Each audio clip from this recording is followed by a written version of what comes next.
So I'm back still working on getting some stuff ready for an upcoming event. And I thought I would share a tip that maybe will help you if you're going to an event, especially if you're kind of on the introverted side. This actually might be the tip for you. Or if you're planning something and you need some help coming up with ideas like this, let me know. So basically, my first part of the tip is when you're going to an event like this, I would encourage you to kind of make a plan.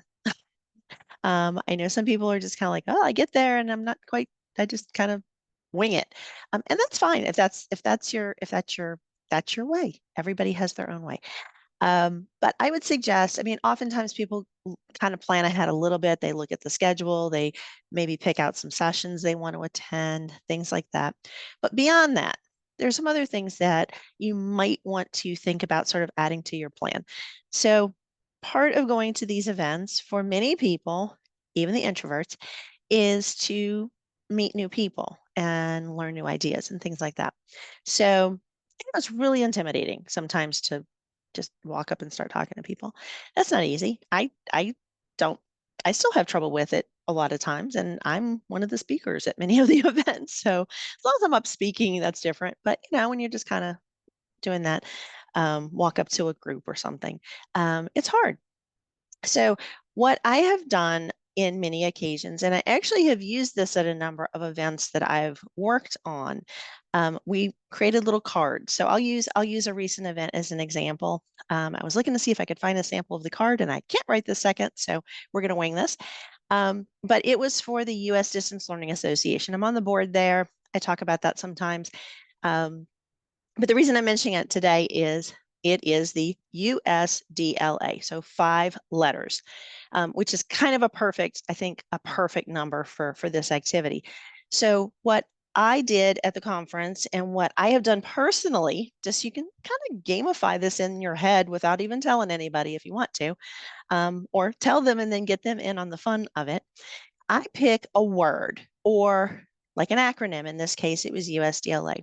And I printed out little cards for all of the attendees, and it invited them to try to locate somebody whose first name, last name, or organization, institution, whatever, started with that letter. And then you fill in their name, and now you have met 5 people. If you go through that process, you've met at least 5 people. And it takes a little bit of the awkwardness away of like, I'm staring at your belly at your name badge or whatever, and meeting people.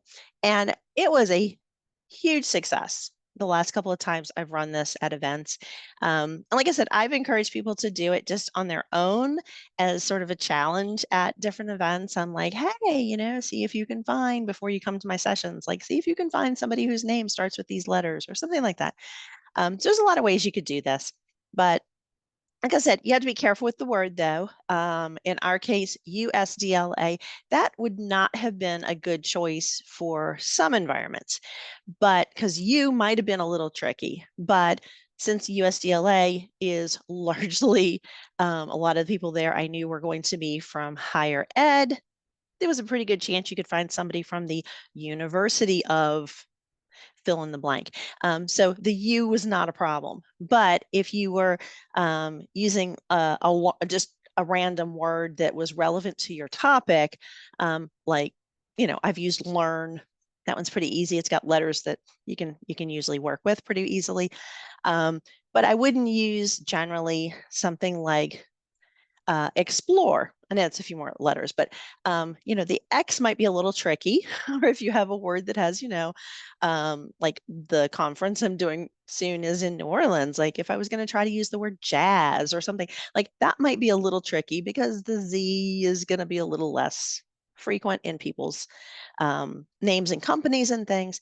But if you really want to use one of those words, we'll go back to explore for a second. If I really wanted to use explore because it really went with my theme, or just that was the word I wanted to use, you could always just vary it a little bit and you could say, well, the X is sort of a wild card.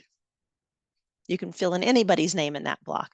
So you can work around you can work around it no matter what. So if you have an organization or something and you wanted to use the acronym of your association, but maybe there's a letter or two in there that are a little trickier to kind of, find the names for, you can you can make it up. You can change it and say, oh, make that a wild card, or use that letter for something else. Use that letter to have them ask a question, or it could be anything. Again, there's no rule book here. This is just a suggestion for a way to meet some new people when you go to an event.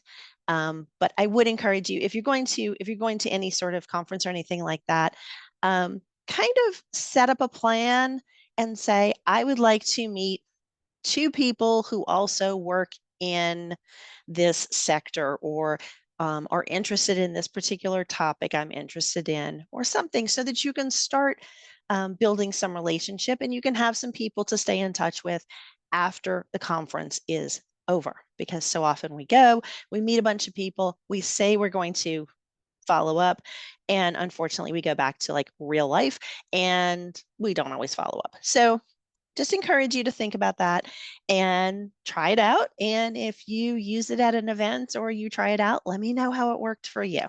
And if you have any other cool ideas of how to meet people when you go to events like this, let me know that too.